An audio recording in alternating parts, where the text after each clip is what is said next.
नमस्कार दोस्तों, स्वागत है आपका स्टडी फॉर सक्सेस में।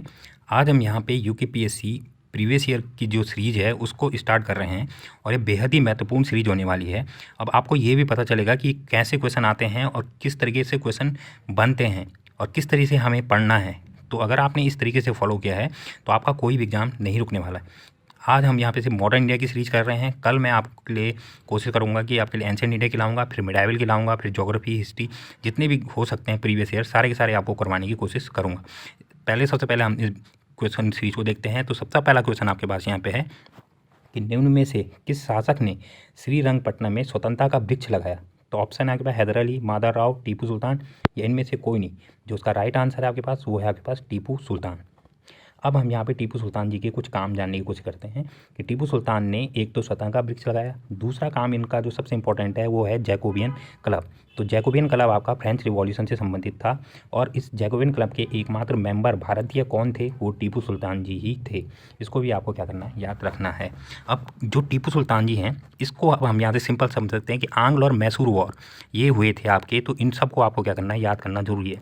पहला जो आंग्ल मैसूर वॉर हुआ था वो कब हुआ था, ठीक है। तो ये जो आपके आंग्लो मैसूर वॉर हुए थे वो हुआ था आपका 1766 से लेके 69 के बीच में हुआ था। और ये इसका अंत किस संधि के थ्रू हुआ था, मद्रास की संधि के थ्रू, ठीक है। तो पहला आंग्लो मैसूर वॉर मद्रास की संधि में ख़त्म हुआ था। दूसरा जो आंग्लो मैसूर वॉर हुआ था वो कब हुआ था आपके पास, ये हुआ था आपके पास 1780 से लेके 82 के बीच में। ये आपका क्या हुआ था, सेकेंड आंग्लो मैसूर वॉर हुआ था। ये आपकी क्या हुआ था, मंगलौर की संधि से क्या हुआ था, ख़त्म हुआ था, ठीक है। तो इसको भी आपको याद रखना है। अब हम यहाँ पे तीसरे आंग्ल मैसूर वॉर की बात करते हैं। वो कब हुआ था आपका 1790 से लेके 92 के बीच में हुआ था। और ये किस संधि के साथ खत्म हुआ था, ये हुआ था आपका श्रीरंगपट्टनम की संधि से खत्म हुआ था। और ये श्रीरंगपट्टनम की संधि में ही टीपू सुल्तान की क्या थी, भूमिका थी। जो चौथा आंग्ल मैसूर हुआ था वो आपका 1799 में हुआ था। और जब ये वॉर हुआ था तो इसमें टीपू सुल्तान की क्या हुई थी, मृत्यु हो गई थी। तो आंग्ल मैसूर वॉर में आपको ये चारों के चारों पॉइंट क्या रखने, याद रखने हैं।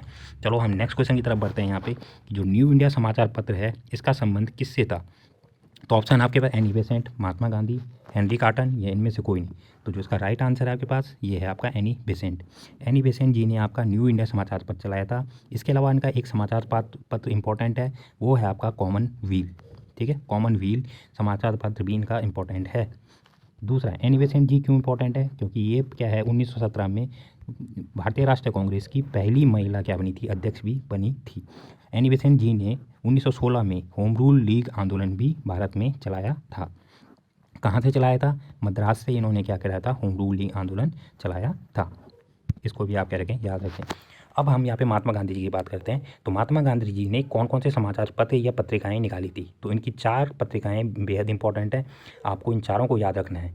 एक हो गई इनकी क्या, हरिजन, ठीक है, हरिजन आपको याद होगा। दूसरा होता है आपका नवजीवन, ठीक है, हरिजन नवजीवन। एक इनकी थी यंग इंडिया और एक इनकी थी इंडियन ओपिनियन। तो आपको ये चारों पत्रिकाएं याद रखनी, हरिजीवन, नवजीवन, यंग इंडिया और इंडियन ओपिनियन, ठीक। बस आपको इस क्वेश्चन में इतना ही काफ़ी है। नेक्स्ट क्वेश्चन देखते हैं हम यहाँ पे। कलकत्ता के सुप्रीम कोर्ट का प्रथम मुख्य न्यायाधीश कौन था। तो जो कलकत्ता आपके ऑप्शन है यहाँ पे Elijah Impey, Edward Hyde, William Jones, William Duncan. तो जो राइट आंसर है आपके पास ये हो गया आपके पास एलिजा एम्फे।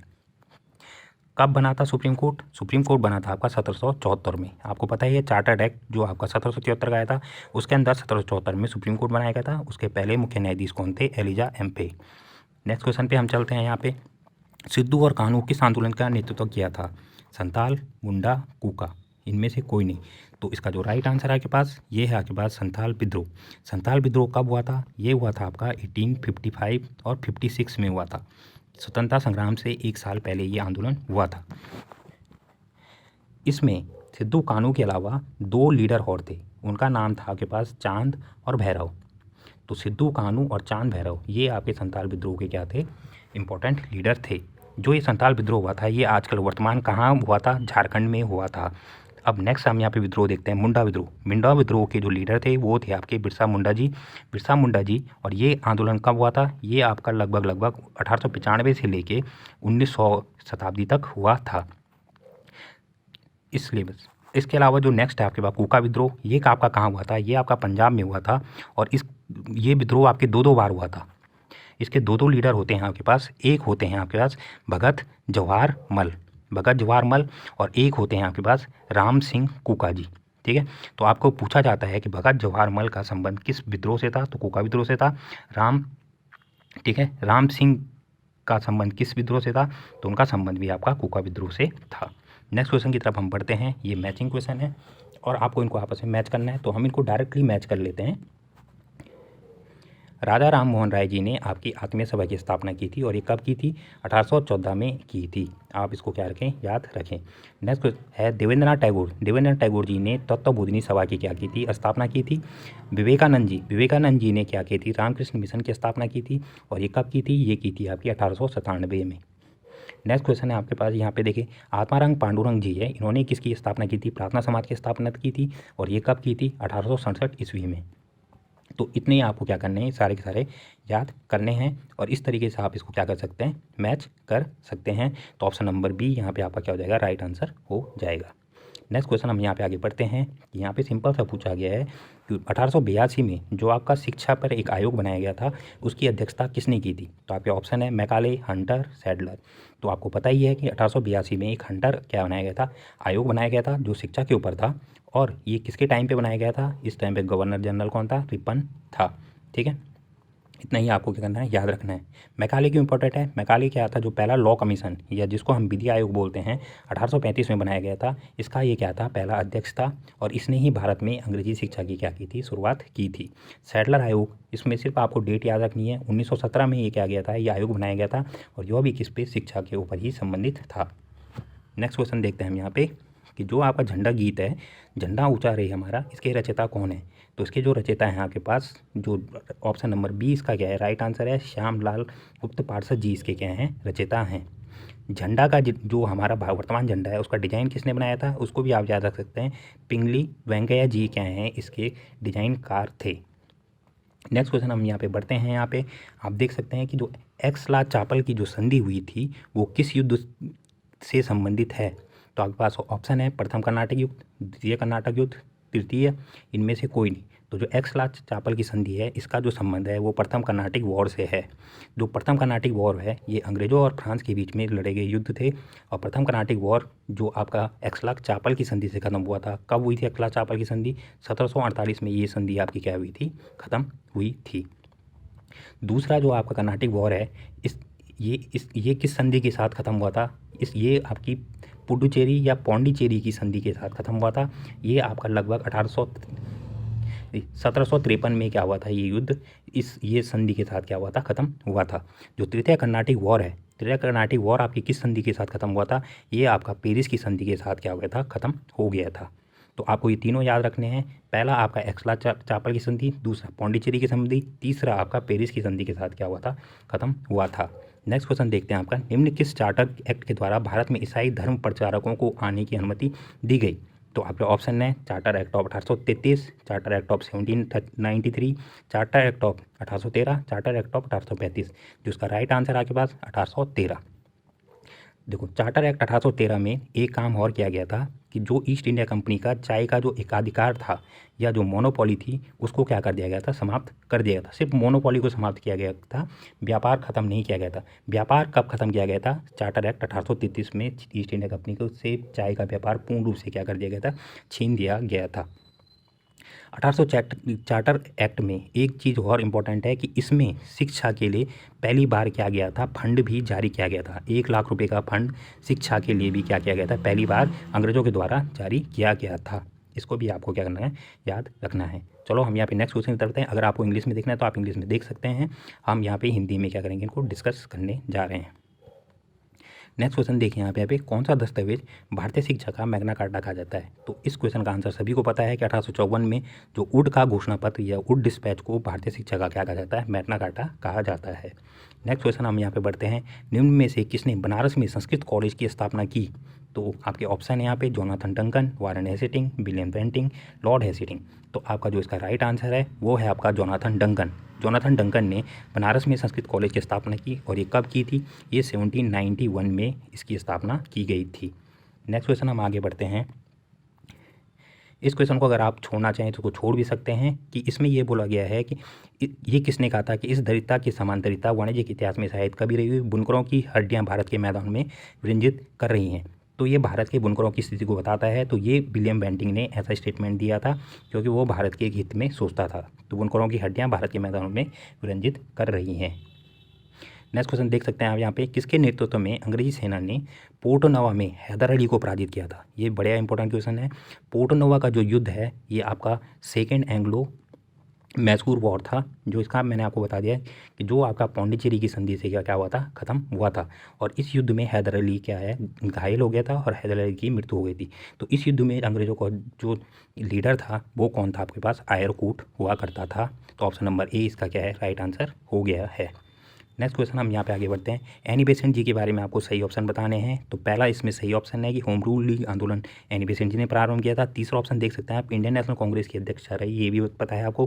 थियोसफिकल सोसाइटी की संस्थापिका नहीं थी। थियोसफिकल सोसाइटी की स्थापना आप सभी को पता है कि मैडम ब्लाडवस्की और ऑलकॉट, ये दो लोगों ने क्या की थी, थियोसफिकल सोसाइटी की स्थापना की थी। तो इसमें जो राइट आंसर आपके पास ऑप्शन नंबर सी 1 और 3 यहाँ पे क्या हुए, सही हो गए हैं। ये क्वेश्चन सिंपल सा क्वेश्चन है। ये आप सभी को पता है कि मातृभाषा या वर्नाकुलर जो पैक्स एक्ट है ये कब आया था, ये 1878 में आया था। बस आपको ये याद रखना है ये किसके समय पे आया था, तो लिटन के टाइम पे ये क्या है आपका एक्ट आया था। और इसमें सबसे इम्पोर्टेंट चीज़ है कि एक ऐसी पत्रिका थी जिसने रातों रात अपना क्या है, अपनी लैंग्वेज को चेंज कर कर इंग्लिश कर दिया था। तो उस पत्रिका का नाम आप ज़रूर याद रखें। उस पत्रिका का नाम था अमृत बाजार पत्रिका। ठीक है, अमृत बाजार पत्रिका ने रातों रात अपना क्या है प्रकाशन वर्नाकुलर लैंग्वेज से चेंज कर कर इंग्लिश में कर दिया था। ये क्वेश्चन भी बार बार पूछा जा सकता है। अब देखो ये क्वेश्चन बड़ा इंपॉर्टेंट है कि यूरोप के एक अच्छे पुस्तकालय की अलमारी का केवल एक भाग भारत और अरब के संपूर्ण साहित्य के बराबर है। यो कथन किसका है, तो जो यो कथन है ये आपका किसका है, मैकाले का है। क्योंकि मैकाले भारत की शिक्षा को बिल्कुल ही अच्छा नहीं मानता था, इसलिए वो ऐसे कथनों का बार बार क्या करता है, स्टेटमेंट देता रहता था। तो ये आपको सिर्फ याद रखना है कि ऐसा कथन किसने दिया था। नेक्स्ट क्वेश्चन देख सकते हैं यहाँ पे, लोकहितवादी किसे कहा जाता है, तो गोपाल हरि देशमुख को क्या बोला जाता है, लोकहितवादी कहा जाता है। नेक्स्ट क्वेश्चन हम यहाँ पे बढ़ते हैं। यहाँ पे आप नेक्स्ट क्वेश्चन देख सकते हैं कि पॉवर्टी और ब्रिटिश रूल इन इंडिया, ये पुस्तक आप सभी को पता है कि दादा भाई नौरोजी ने लिखी है। और इसमें पूछा गया है कि ये पुस्तक किस वर्ष प्रकाशित हुई, तो जो इसका राइट आंसर है 1901 में ये पुस्तक क्या की गई थी, प्रकाशित की गई थी। इस पुस्तक में भारत की क्या बताया गया था कि भारत की स्थिति को बताया गया था। और इसमें यह भी बताया गया था कि भारतीय लोगों की जो इनकम है 20 रुपये, ठीक है, 20 रुपये प्रति व्यक्ति आय है भारत के लोगों की। और भारत का जो पैसा है वो विदेशों में भेजा जा रहा है या इंग्लैंड में भेजा जा रहा है। और इंग्लैंड के जो अपने घर के खर्चे हैं वो भारत के पैसों से चलाए जा रहे हैं। तो ये भी आपको क्या रखना है, इस पुस्तक में याद रखना है। नेक्स्ट क्वेश्चन देख सकते हैं, जेल में भूख हड़ताल के कारण किस स्वतंत्रता संग्राम सेनानी की मृत्यु हुई थी, तो यहाँ पे जो राइट आंसर है इसका जतिन दास जी की। और ये जतिन दास जी किस केस में जेल में गए थे, ये आपको याद रखना है। भगत सिंह, राजगुरु, सुखदेव लाहौर षड्यंत्र के केस में क्या गए थे, जेल में गए थे। और इस लाहौर षड्यंत्र केस के कारण जतिन दास भी क्या हुए थे, जेल में गए थे। और जतिन दास ने वहाँ पर भूख हड़ताल की थी और वहीं उनकी क्या हुई थी, मृत्यु हो गई थी। लाहौर षड्यंत्र केस क्यों फेमस है, क्योंकि इसमें क्या है, सैंडर्स की हत्या का क्या है, प्लान रचा गया था।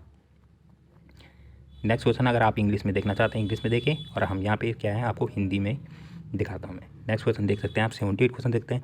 शिक्षा के विकास हेतु कोलकाता में, यहाँ पे सिंपल सा पूछा गया, एशियाटिक सोसाइटी ऑफ बंगाल की स्थापना किसने की थी, ये आप सभी जानते हैं, विलियम जोन्स ने। ठीक है, 1783 में इसकी क्या थी, स्थापना की थी। 79 क्वेश्चन सिंपल क्वेश्चन है। यहाँ पे चंपारण सत्याग्रह के बारे में पूछा गया है। तो चंपारण सत्याग्रह आप सभी को पता है कि यह नील उत्पादन के विरोध में था। और किसान गांधी जी ने इनको निर्देशित किया था कि आप क्या करें कि नील जो उत्पादन है वो ना करें और अंग्रेजों के सामने आत्मसमर्पण या बंदी होने के लिए तैयार हो जाएं। तो बस इसमें आपको इससे ज़्यादा जानने की ज़रूरत नहीं है।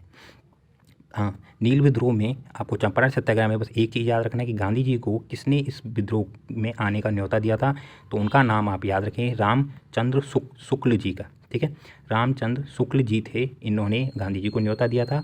और कब दिया था, जब लखनऊ में क्या चल रहा था, एक अधिवेशन चल रहा था कांग्रेस का 1916 में। तो उस अधिवेशन में रामचंद्र शुक्ल जी ने इनको बिहार आने का क्या दिया था, न्योता दिया था। नेक्स्ट क्वेश्चन आप देख सकते हैं यहाँ पे 80वां क्वेश्चन कि सत्याग्रह सभा ये आपसे पूछा जा सकता है कि सत्याग्रह सभा की स्थापना किस किसके खिलाफ की गई थी? तो ये रॉलेट एक्ट के खिलाफ बनाई गई थी सत्याग्रह सभा। और इसकी स्थापना किसने की थी? इसकी स्थापना आपकी महात्मा गांधी जी ने की थी। रॉलेट एक्ट के विरोध में महात्मा गांधी जी ने सत्याग्रह सभा की क्या की थी? स्थापना की थी। ये बाकी सारे लोग इस सभा के क्या थे? मेंबर रहे हैं। मदन मोहन मालवीय जी को आप हटा दें, सैफुद्दीन किचलू, अब मजरूर हक और अली बर्दस, ये सारे के सारे आपके क्या थे? इस सभा के मेंबर थे। 81 क्वेश्चन देख सकते हैं यहाँ पे। 1947 में भारत विभाजन के पश्चात किसे संयुक्त सुरक्षा समिति का सर्वोच्च कमांडर बनाया गया, जिसे सैन्य कर्मचारियों, हथियारों व युद्ध सामग्रियों के विभाजन की जिम्मेदारी सौंपी गई। क्योंकि भारत पाकिस्तान दो देश बनने जा रहे थे, तो जितने भी भारत के पास हथियार थे टोटल, उसमें से कितने हथियार पाकिस्तान को मिलेंगे, कितने हथियार भारत के पास आएंगे, तो उसके लिए एक कमांडर बनाया गया जो ये डिसाइड करेगा कि कितने भारत के पास रहेंगे, कितने पाकिस्तान के पास रहेंगे। तो वो कमांडर कौन था? तो जो इसका राइट आंसर है आपके पास वो option number D, Claude Auchinleck. इसको जरूर याद रखें, ये बहुत ही महत्वपूर्ण क्वेश्चन है। रेड क्लिफ आपको पता है, भारत और पाकिस्तान के बीच में जो बॉर्डर रेखा खींचनी थी, उसमें रेड क्लिफ ने क्या की थी? भूमिका निभाई थी। नेक्स्ट क्वेश्चन हम यहाँ पे आगे बढ़ते हैं कि बहुचर्चित जो ब्लैक होल घटना है, यहाँ पे आप किताब पे ना जाएं, ये पूछ रहे हैं कि ब्लैक होल घटना किसके कार्यकाल में हुई थी। तो जिस गवर्नर के कार्यकाल में ब्लैक होल घटना हुई थी वो हुई थी आपकी हॉलवेल के कार्यकाल में। ये घटना कब हुई थी? इसको आपको जरूर याद रखना है, 1756 में। और किसने ये घटना की थी?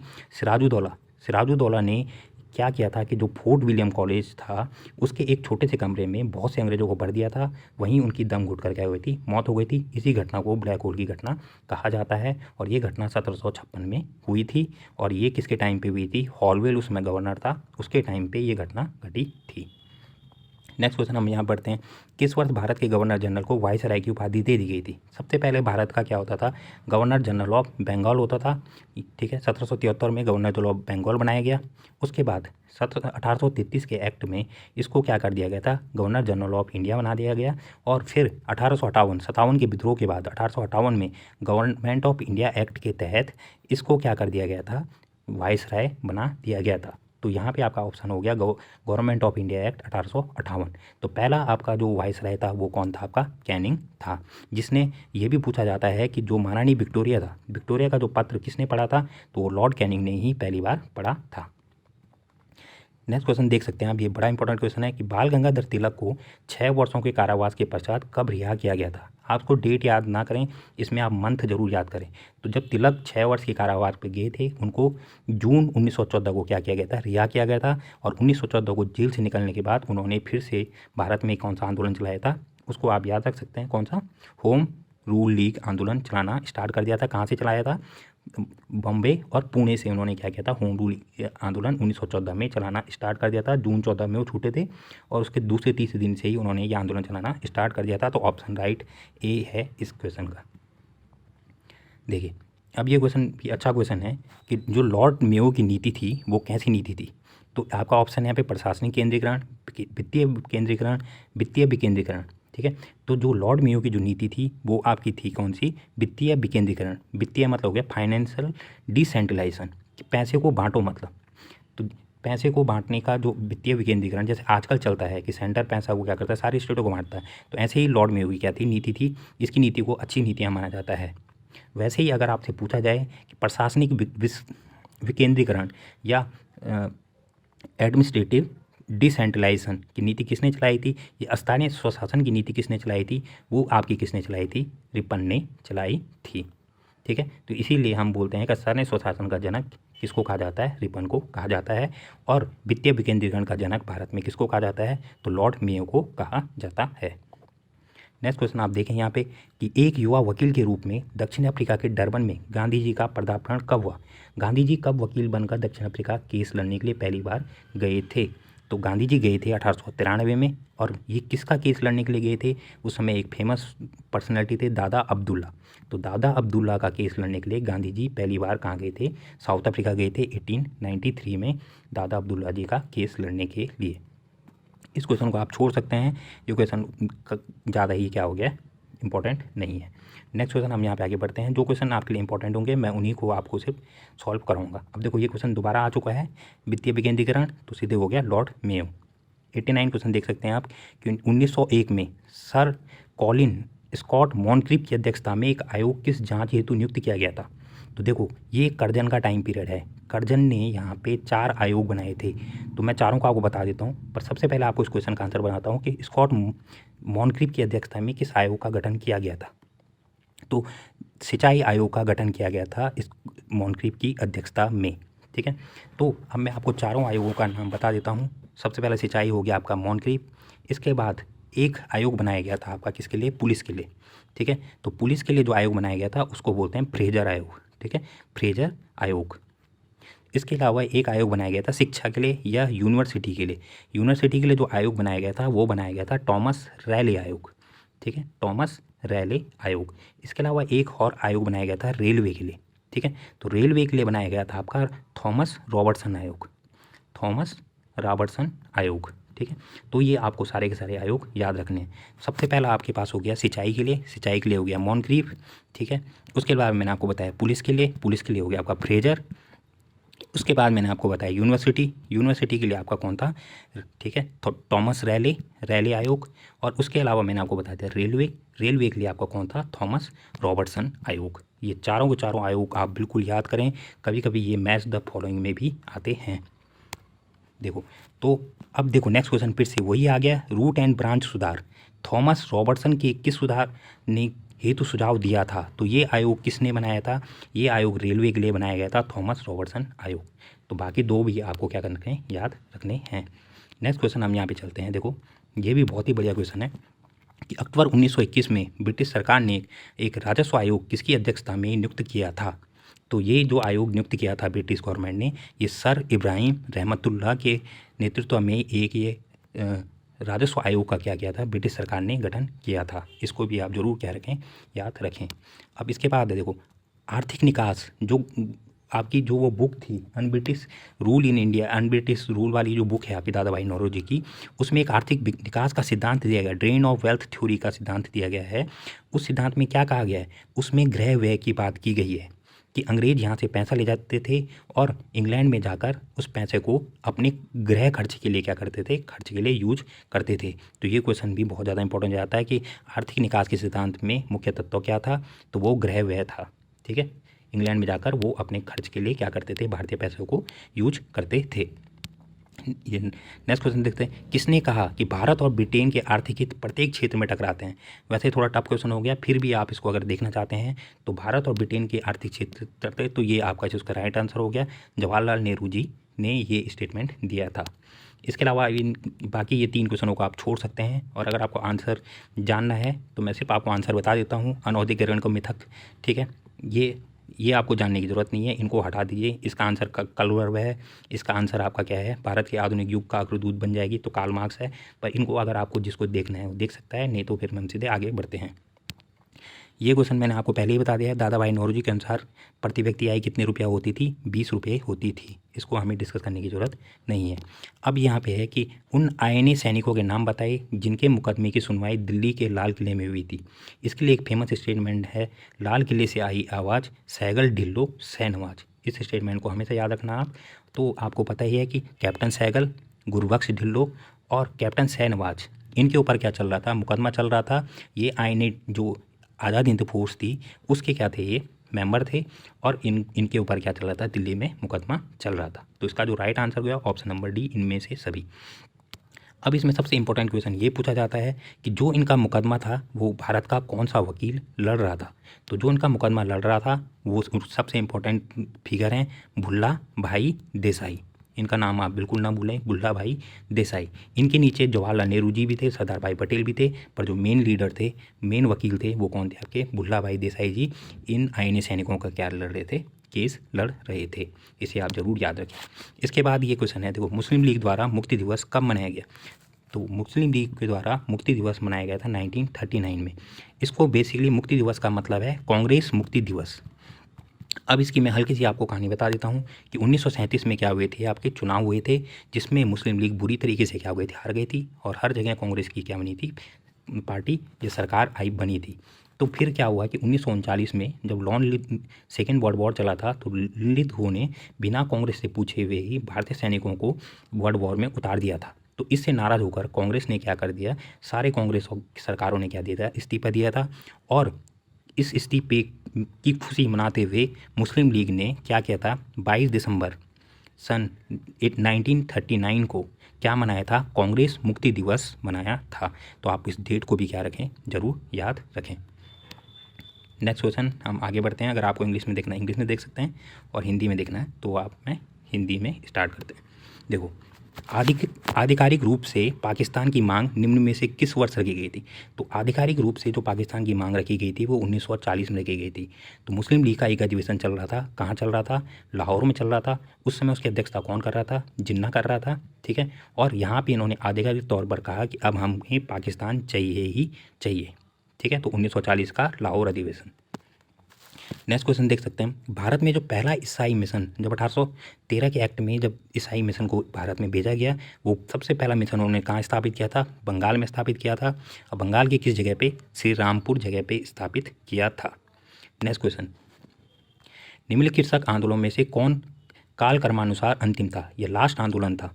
तो आपको इनमें सबसे लास्ट आंदोलन पहले हम यहाँ पे देख लेते हैं। बारदोली आंदोलन आपको पता है 1928 में आंदोलन हुआ था, और इसके जो अध्यक्ष थे या इस आंदोलन के लीडर थे वो कौन थे, पटेल जी थे, सरदार वल्लभ भाई पटेल, ठीक है।